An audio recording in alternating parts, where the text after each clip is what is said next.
भारतीय cricket in दिनों बदलाव के दौर से गुजर रहा है। जब टीम इंडिया का हेड कोच बदला था और गौतम गंभीर को जिम्मेदारी दी गई थी, तभी ये साफ हो गया था कि आगे की यात्रा में काफी हिचकोले आने वाले हैं। लेकिन ये हिचकोले इतनी जल्दी आ जाएंगे, किसी ने उम्मीद नहीं की थी।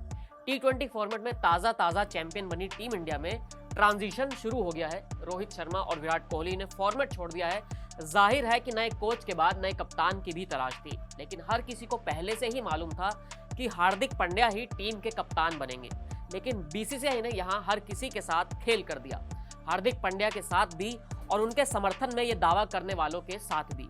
लेकिन आखिर ऐसा क्या हो गया कि हार्दिक पांड्या का पत्ता ना सिर्फ कप्तानी से कटा, बल्कि अब वो लीडरशिप ग्रुप से भी बाहर हो गए हैं। क्या गौतम गंभीर के कोच बनने के बाद ये सब हुआ है या फिर कुछ कहानी और ही है?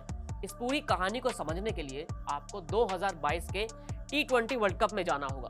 टीम इंडिया इंग्लैंड के हाथों सेमीफाइनल में बुरी तरह हारी थी। वो हार क्या एक तरह से बेइज्जती ही थी। इसी के बाद T20 में थोड़ा बदलाव देखने को मिला।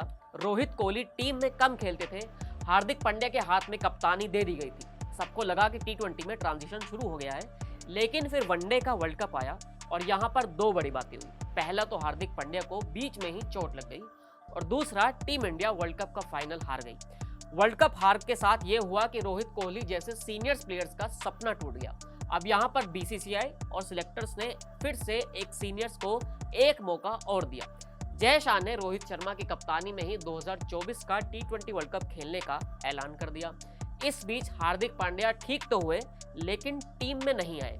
उन्होंने वापसी सीधा आईपीएल में की और आईपीएल में जो हुआ उसका जिक्र तो क्या ही किया जाए। रोहित शर्मा मुंबई इंडियंस की कप्तानी से हटाए गए, हार्दिक को गुजरात से ट्रेड किया गया और देश के हर स्टेडियम में हार्दिक पांड्या को ट्रोल किया गया। फास्ट फॉरवर्ड में आपको बताएं तो बात आगे बढ़ी और फिर सीधा T20 का वर्ल्ड कप आ गया। रोहित कप्तान थे, हार्दिक उप कप्तान और इंडिया वर्ल्ड कप जीत गई। रोहित ने यहाँ रिटायरमेंट का ऐलान कर दिया और अब पक्का ये हुआ कि कप्तानी की बैटन हार्दिक के हाथ में चली जाएगी।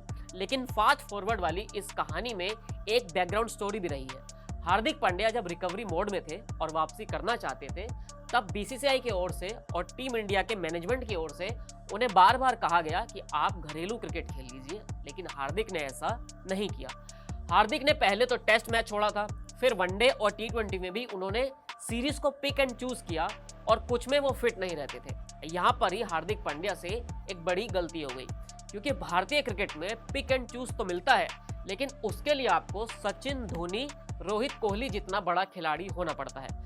अब जब लीडरशिप का बैटन पास करने की बात आई तो इन सभी बातों का हिसाब निकाला गया। यहाँ पर यह भी समझना जरूरी होगा कि हार्दिक को कप्तानी से हटाने और सूर्य को कप्तान बनाने में ज्यादा रोल नए कोच गौतम गंभीर का नहीं, बल्कि पुराने टीम मैनेजमेंट का होगा। क्योंकि जब आप बैटन पास करते हो तो उनकी सलाह भी लेते हो कि आपको क्या लगता है, और शायद बीसीसीआई ने रोहित शर्मा, राहुल द्रविड़ और बाकी मैनेजमेंट से ये राय ली होगी। इस ग्रुप में आप अजीत अगरकर का नाम भी जोड़ सकते हैं, जो इस वक्त टीम इंडिया के चीफ सिलेक्टर है। यानी ये फैसला काफी सोच समझकर लिया गया है और ये तुरंत लिया गया फैसला बिल्कुल भी नहीं है। हार्दिक पांड्या एक बेहतरीन ऑलराउंडर है, वर्ल्ड कप जिताने में उनकी भूमिका भी बेहतरीन रही, लेकिन टीम इंडिया को शायद यही लगता है कि हार्दिक पांड्या लीडरशिप के लिए सही और जरूरी नहीं है। बीसीसीआई के फैसले पर आप क्या सोचते हैं, हमें कमेंट बॉक्स में जरूर बताइए। इस वीडियो में इतना ही, फिर मिलेंगे नई वीडियो के साथ। शुक्रिया।